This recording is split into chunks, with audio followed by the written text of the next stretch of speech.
इसके खपड़िया में तो मारो, बाकी प्रेत जितने पीछे हैं सबको मार लगाई जाए। 26 साल के पॉपुलर बाबा धीरेन्द्र शास्त्री पर अब धर्म गुरुओं के भी अलग अलग रिएक्शन आ रहे हैं। ज्योतिषपीठ के शंकराचार्य स्वामी अभिमुक्तेश्वरानंद ने धीरेन्द्र शास्त्री को शक्तियां प्रूव करने का चैलेंज दे दिया है। उन्होंने कहा कि अगर सच में कोई चमत्कार जानते हैं तो जोशी मठ में धंसती हुई जमीन रोक कर दिखाएं। दरअसल बागेश्वर धाम के धीरेन्द्र कृष्ण शास्त्री को नागपुर की एक संस्था ने चुनौती दी थी। इसके बाद से कुछ लोग उनके साथ हैं तो कुछ उनके चमत्कारों को ढोंग बता रहे हैं। धीरेन्द्र शास्त्री खुद भी एक के बाद एक बयान दे रहे हैं। इस बीच शंकराचार्य अभिमुक्तेश्वरानंद ने धीरेन्द्र शास्त्री को चुनौती दे दी है।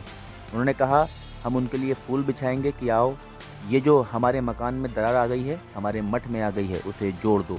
सारा देश की जनता चमत्कार चाहती है, कोई चमत्कार हो जाए। कहाँ हो रहा है चमत्कार? जो चमत्कार हो रहे हैं अगर जनता की भलाई में काम आए तो हम उनकी जय जयकार करेंगे, नमस्कार करेंगे। नहीं तो ये चमत्कार छलावा है और इससे ज़्यादा कुछ नहीं है। वो बोले, अगर किसी के पास कोई अलौकिक शक्ति आ गई है और जादूगर की तरह छड़ी घुमाकर अचानक कुछ कर सकते हैं तो उन्हें ये करना चाहिए। हम लोग तो ऐसा चमत्कार नहीं जानते। अगर कोई ऐसा चमत्कारी है तो धर्मांतरण रोक दे, लोगों की आत्महत्याएं रोक दे, लोगों के घरों में झगड़े हो रहे हैं, फसाद हो रहे हैं, ये भी रोक दे। पूरा देश आकर एक दूसरे से प्यार करने लग जाए। जो अलग अलग वर्ग के लोगों में दूरियां आ गई हैं वो दूरियां रोक दें।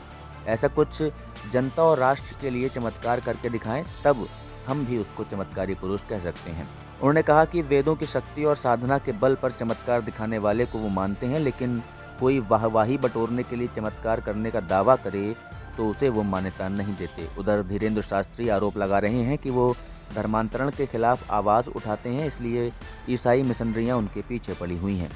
11 जनवरी को नागपुर की अंधश्रद्धा उन्मूलन समिति ने धीरेन्द्र शास्त्री को उनकी शक्तियां साबित करने की चुनौती दी थी। इसके बाद से कई लोग उन्हें चुनौती दे चुके हैं। एमपी विधानसभा में नेता डॉक्टर गोविंद सिंह और छत्तीसगढ़ के मंत्री कवासी लखमा ने बाबा को चुनौती दी। वहीं बीजेपी के राष्ट्रीय महासचिव कैलाश विजयवर्गीय और विधायक नारायण त्रिपाठी खुलकर उनका सपोर्ट कर रहे हैं।